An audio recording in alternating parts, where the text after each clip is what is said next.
మీ diesel engine కి అస్సలైన దమ్ Eco Blue. Most awaited movie Peddi release అయింది. వరల్డ్ వైడ్గా టాక్ ఎలా ఉంది? ముఖ్యంగా ఈ సినిమా పైన చాలా హోప్స్ పెట్టుకున్నారు మెగా ఫ్యామిలీ ఫ్యాన్స్. దానికి తగ్గట్టుగా అంచనాలకి తగిన స్థాయిలో సినిమా ఉందా? పైగా పాన్ ఇండియా ఫిల్మ్గా రామ్ చరణ్ చేస్తున్నటువంటి మూవీ కాబట్టి ఎక్స్పెక్టేషన్స్కి తగ్గట్టుగా రీచ్ అయిందా లేదా? ఈ అంశాలను విశ్లేషించేటువంటి ప్రయత్నం చేద్దాం. మనతో పాటు సీనియర్ జర్నలిస్ట్ ఫిలిం క్రిటిక్ ప్రభు గారు ఉన్నారు. ప్రభు గారు నమస్తే. నమస్తే. సో పెద్ది ఇండస్ట్రీకి పెద్ద దిక్కు అని చెప్పారు. రిలీజ్ అయింది, ఏంటి ఎలా ఉంది టాక్? కానీ సినిమాకి సంబంధించినటువంటి ఫస్ట్ టాక్ అంటే ఇప్పుడు గత సంక్రాంతిలో సినిమాలు రిలీజ్ అయిన తర్వాత సినిమాలు బాగా సక్సెస్ అయిన సంక్రాంతి ఈ సంవత్సరం మొత్తం అదే ఫ్లో కంటిన్యూ అవుతుంది అనేటువంటి ఎక్స్పెక్టేషన్స్ ఉన్నాయి.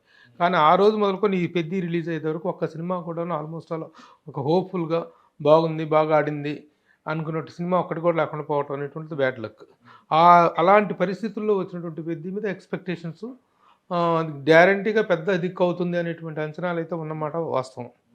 ఆ నేపథ్యంలో రిలీజ్ అయింది. ఓపెనింగ్స్ చాలా అద్భుతమైనటువంటి ఓపెనింగ్స్ వచ్చినాయి. ఎక్కడ కూడా రిలీజ్ పరంగా కూడా ఎలాంటి ఇది ఇబ్బందులు లేకుండా, ఎందుకంటే టికెట్ రేట్ల పెంపు విషయంలో కానీ రీజనబుల్గా టికెట్ రేట్లు పెంచుకున్నారు. ఎక్కువగా ప్రీమియర్ షోలు కూడా రెండు స్టేట్స్లో అవకాశం వచ్చింది. 2 స్టేట్స్లో అవకాశం వచ్చింది. రీజనబుల్గా టికెట్ రేట్లు పెంచారు. అలాగే ప్రీమియర్ షోస్కి కూడాను 600 అనేటువంటిది పెద్ద ఇబ్బందికరమైనటువంటి విషయం కాదు. కాబట్టి ఆ ఓపెనింగ్స్ కానీ అసలు సినిమా వాతావరణం ఒక పెద్ద సినిమా రిలీజ్ అయితే ఉంటే ఒక ఫెస్టివ్ మూడ్ ఏదైతే ఉంటుందో ఆ ఫెస్టివ్ మూడ్ అయితే మాత్రం రాత్రి థియేటర్ల దగ్గర మొత్తం 2 రాష్ట్రాల్లో కలకలాడుతూ కనిపించింది. That is about the opening. Cinema ఎలా ఉంది మరి? సినిమాకి సంబంధించి సినిమా ఎలా ఉందంటే దీంట్లో 2 రకాల అయినటువంటి విశ్లేషణలు మనం చెప్పుకోవాల్సి ఉంది. ఈ సినిమా పెద్ది అనేటువంటి సినిమా ఒక లక్ష్యంతో తీసినటువంటి సినిమా. దీంట్లో ఒక డైలాగ్ ఒకటి చెప్పిస్తారు డైరెక్టర్. అద్భుతమైన డైలాగ్ ఒకటి ఉంటుంది. కులాలకు, మతాలకు, ప్రాంతాలకు అతీతంగా వ్యక్తులు అనేటువంటి వాళ్ళు దేశం మొత్తం ఏకమయ్యేటువంటిది 2 సందర్భాల్లో. ఒకటి యుద్ధం వచ్చినప్పుడు, ఒకటి స్పోర్ట్స్ ఇంటర్నేషనల్ స్థాయిలో, అంతర్జాతీయ స్థాయిలో భారతదేశం తగలపడ్డప్పుడు. ఆ తలబడ్డ సమయంలో దేశం మొత్తం ఏకమవుతుంది అనేటువంటి ఆ స్ఫూర్తిని, ఆ స్పిరిట్ని అద్భుతంగా ప్రొజెక్ట్ చేశాడు డైరెక్టర్. ఆ పాయింట్ ఆఫ్ వ్యూలో main content of the film ఎలా ప్రొజెక్ట్ చేయింది, ఏం జరిగింది అనేటువంటి దాంట్లో తీసుకుంటే it is a wonderful film. ఆ పాయింట్ ఆఫ్ వ్యూలో తీసుకుంటే ఒక అద్భుతాన్ని ఈ మధ్యకాలంలో ఇలాంటి స్పోర్ట్స్ డ్రామాలు చాలా వస్తాయి, కానీ ఆ గూస్ బమ్ మూమెంట్స్ని ఇచ్చినటువంటి సందర్భాలు ఈ సినిమాలో చాలా ఉన్నాయి. ఏంటి స్పోర్ట్స్ డ్రామా అంటే బుచ్చిబాబు అనగానే ఏదో కొద్దిగా రొమాంటిక్ ఫీల్ ఎక్స్పెక్ట్ చేశారు. జాన్వీ కపూర్ సాంగ్ వచ్చినప్పుడు కానీ, అలానే ఈ ఐటమ్ సాంగ్ వచ్చినప్పుడు కానీ అందరూ ఎక్స్పెక్ట్ చేశారు. అంటే స్పోర్ట్స్ డ్రామా లెంత్ ఎక్కువ, లవ్ స్టోరీ ట్రాక్ లేదా ఏంటి అసలు మొత్తం? అది తర్వాత మాట్లాడుకుందాం. స్పోర్ట్స్ డ్రామా, అది లవ్ ట్రాక్, దాని గురించి తర్వాత మాట్లాడుకుందాం. అసలు main content of the film, the purpose of the film అనేటువంటి పాయింట్ ఆఫ్ వ్యూలో చూసుకున్నట్లయితే తమ గ్రామానికి ఒక గుర్తింపు రావాలి. దీంట్లో రకరకాలైనటువంటి యాంబిషన్స్ని ఇతను ఇచ్చేసాడు. ఆ యాంబిషన్ని స్పోర్ట్స్ అనేటువంటి మార్గంలో ఎలా సాధించుకున్నాడు. ఊరు పేరు అనేటువంటిది లేని కొండ కింద ఊరు అనేటువంటి ఒక వెలివేయబడిన గ్రామం, లెక్కలో లేని గ్రామం, గుర్తింపు లేని గ్రామం, ఒక కరెంటు కాదు కనీస సౌకర్యాలు లేని ఒక గ్రామానికి తను ఏ విధంగా జాతీయ స్థాయిలో గుర్తింపు తీసుకురావటం కోసం తన జీవితాన్ని త్యాగం చేశాడు అనేటువంటి పాయింట్ ఆఫ్ వ్యూలో క్యారెక్టర్ డిజైన్ చేసుకున్నాడు బుచ్చిబాబు. ఆ క్యారెక్టర్ నరేషన్ చెప్పినప్పుడు ఏ హీరో అయినా, ఏ స్టార్ అయినా యాక్సెప్ట్ చేస్తాడు. కానీ దీంట్లో ఏంటంటే అదొక గ్లామరస్ క్యారెక్టర్ అయితే అనుకోవచ్చు, కానీ ఒక డీగ్లామరైజ్డ్ క్యారెక్టర్ ద్వారా ఒక దళిత యువకుడు సాధించినటువంటి ఒక అద్భుత విజయాన్ని ఆవిష్కరించడం కోసం చేసినటువంటి ఒక అద్భుతమైనటువంటి ప్రయత్నం. ఆ యాంగిల్లో ఎంతవరకు దర్శకుడు సక్సెస్ అయ్యాడు, ఆ క్యారెక్టర్ని యాక్సెప్ట్ చేయడంలో రామ్ చరణ్ ఆలోచించిన విధానం ఏంటి, ఇది మనం అప్రిషియేట్ చేయాల్సిన విషయాలు. మొత్తం మీద సినిమాలో ఏంటి రామ్ చరణ్ ఉంటాడా? ఇక రామ్ చరణ్ కదా, రామ్ చరణ్ చుట్టూ ఎందుకంటే it is a one man show.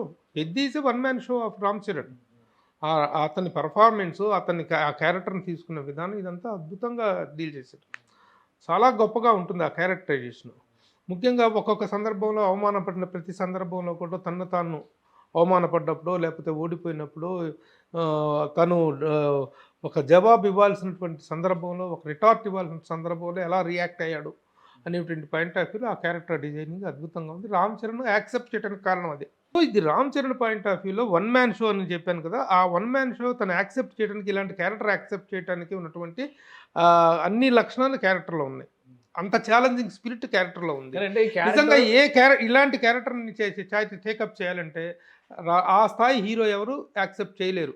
ఎందుకంటే నువ్వు గ్లామరస్గా ప్రొజెక్ట్ చేస్తే ఆ లెక్క వేరు, కానీ గ్లామర్ కంటే డీగ్లామరైజ్డ్ క్యారెక్టర్ ద్వారా ఒక నేషనల్ రేంజ్లో ఒక అచీవ్మెంట్ సాధించడం అనేటువంటి ఒక క్యారెక్టర్లో ఉన్నటువంటి ఆ రిస్క్ని, ఆ ఛాలెంజ్ని తను స్వీకరించాడు. అంతవరకు we have to appreciate. Cinema రిలీజ్కి ముందర రామ్ చరణ్ డ్యూయల్ రోలు, ఒకరు క్రికెటర్, ఒకరు మల్లయోధుడు, ఇట్లాంటి చర్చలన్నీ జరిగినాయి. ఏంటి అట్లాంటి ట్విస్ట్లు ఏమైనా ఉన్నాయా, లేదా ఒకటే character? ఒకడే క్రికెట్ కూలీ ఆటగాడు అంటారు.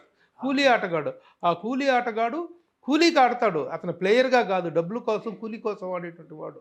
ఆ ఆడేటువంటి వాడు తర్వాత రెజ్లింగ్లోకి ఎందుకు వెళ్ళాడు, వెళ్ళాల్సిన పరిస్థితి ఎందుకు వచ్చింది, రెజ్లింగ్లో నుంచి పారా ఒలింపిక్స్లోకి ఎందుకు వెళ్ళాడు, ఒక రన్నర్గా పారా ఒలింపిక్స్లోకి ఎందుకు వెళ్ళాడు, ఆ సిచ్యువేషన్స్ ఏంటి, అవి ఎలా డ్రైవ్ చేసినటువంటిది అద్భుతమైనటువంటి టేక్ ఆఫ్. ఈ క్యారెక్టర్ చేయడంలో రామ్ చరణ్ చూపించినటువంటి శ్రద్ధ కానీ, ఆ పర్ఫార్మెన్స్ కానీ, ఆ మేక్ ఓవర్ కానీ మరొక నటుడికి చాలా సాధ్యం కాదేమో అన్నంత గొప్పగా చేశాడు. రంగస్థలం తర్వాత రంగస్థలం చేయటంలో ఒక యాంగిల్ మాత్రమే ఉంది. రంగస్థలంలో ఒక విలేజ్ చెవిటి క్యారెక్టర్, ఒక డిజేబుల్డ్ క్యారెక్టర్. ఇందులో అతను చేసినటువంటి క్యారెక్టర్లో ఒక హై వోల్టేజ్ పర్ఫార్మెన్స్కి అవకాశం ఉంది. తనను తాను హింసించుకొని ఒక అచీవ్మెంట్ కోసం ప్రయాణం చేసినటువంటి గొప్ప ఊరికి కావాల్సిన దాన్ని సాధించే లక్ష్యం, తన personal achievement, at the same time ఊరికి కావాల్సినటువంటి గుర్తింపు కోసం. ఇప్పుడు పుష్ప సినిమాలో ఒక డైలాగ్ ఉంది, ఇంటి పేరు కోసమే అతను చేశాడు. ఇతను ఊరి పేరు కోసం, ఊరి గుర్తింపు కోసం చేసినట్టు ఒక అద్భుతం. మళ్ళీ పుడతావా ఏంటి అని చెప్పి, మళ్ళీ పుడతావా ఏంటి అనేటువంటి డైలాగ్ 1-2 సార్లు చెప్పించారు తనతో. నిజంగా మనిషి అనేటువంటి మళ్ళీ పుట్టడం అనేది సాధ్యం కాదు, ఉన్న జన్మలోనే ఏదైనా సాధించాలనేటువంటి గొప్ప కాన్సెప్ట్ని అద్భుతంగా ఆవిష్కరించినటువంటి మెయిన్ క్యారెక్టరైజేషన్. సో మిగతా పాత్రలు ఏంటి, ఎందుకంటే పాన్ ఇండియా సినిమా అన్నారు, జగపతి బాబు గారి క్యారెక్టర్ ఒక డిఫరెంట్ అపీరెన్స్తో ఉంది. బొమ్మని ఇరానీ, మళ్ళీ శివరాజ్ కుమార్, వీళ్ళందరూ డిఫరెంట్ దీనిలో వాళ్ళు క్యారెక్టర్స్ వైజ్గా చూస్తే, సినిమాని యాజ్ ఏ కాంబో చూస్తే ఎలా ఉన్నారు ఈ క్యారెక్టర్స్ అన్ని, ఎలా ఉన్నాయి? కాంబో అంటే ఈ సినిమా మొత్తం తిరిగేది 3 ప్రధానమైనటువంటి క్యారెక్టర్లు. ఒకటి వచ్చేసి హీరో రామ్ చరణ్ క్యారెక్టర్, 2 జగపతి బాబు పోషించినటువంటి క్యారెక్టర్, 3వది శివరాజ్ కుమార్ పోషించినటువంటి క్యారెక్టర్, గౌరీ నాయుడు క్యారెక్టర్. ఈ 3 పాత్రలు ప్రధాన పాత్రలు. మిగతా అన్ని కమింగ్ అండ్ గోయింగ్ క్యారెక్టర్స్ తప్ప ఏ క్యారెక్టర్కు పూర్తి స్థాయి అనేటువంటి లేదు. అఫ్కోర్స్ చెప్పే క్యారెక్టర్ ప్రధానంగా సినిమాని ట్రిగ్గర్ చేసినటువంటి క్యారెక్టర్స్ ఈ 3. ఈ మూడు క్యారెక్టర్స్ కాకుండా హీరోయిన్ పాత్ర ఏంటి పరిస్థితి? హీరోయిన్ పరిస్థితి కొంచెం దయనీయమనే చెప్పాలి. అందులో నో డౌట్. ఎందుకంటే బుచ్చిబాబు ఈ క్యారెక్టర్ని డిజైన్ చేసుకున్నటువంటి విధానం వేరు, మీ మెయిన్ కంటెంట్ని డిజైన్ చేసుకున్న విధానం వేరు. మిగతా క్యారెక్టర్స్లో ముఖ్యంగా హీరోయిన్ క్యారెక్టర్ని డిజైన్ చేసిన విధానంలో మాత్రం చాలా చాలా డిసప్పాయింటింగ్గా అనిపించిందనే చెప్పాలి. అందులో no doubt about that. Thank you Prabhu garu విశ్లేషణ అందించినందుకు. ఇది పెద్ద సినిమా ప్రపంచవ్యాప్తంగా రిలీజ్ అయింది 4వ తేదీన. అలానే సంచలనాలకు తగ్గట్టుగా మంచి ఓపెనింగ్స్తో మొదలైంది. ఒక లక్ష్యాన్ని నిర్దేశించినటువంటి అద్భుతమైన సినిమా. రామ్ చరణ్ క్యారెక్టరైజేషన్ ఖచ్చితంగా ఈ జనరేషన్కి ఒక ఇన్స్పిరేషన్ అంటున్నారు ప్రభు గారు. సినిమాలో చిన్న లోటుపాట్లు ఉన్నాయి, కానీ దాన్ని సవరించి పక్కకు జరిపేసి చూస్తే మాత్రం ఇది ఒక ఇన్స్పైరింగ్ మూవీ అవుతుంది, ఒక స్పోర్ట్స్ డ్రామా అవుతుంది. ఖచ్చితంగా చూడండి పెద్ద సినిమాని, ఎందుకంటే చాలా కాలం తర్వాత తెలుగు తెరపైన ఒక హై వాల్యూ కాంబినేషన్స్ ఉన్నటువంటి సినిమాగా దీన్ని మనం చెప్పుకోవచ్చు. ఇది స్పెషల్ రివ్యూ. Keep watching.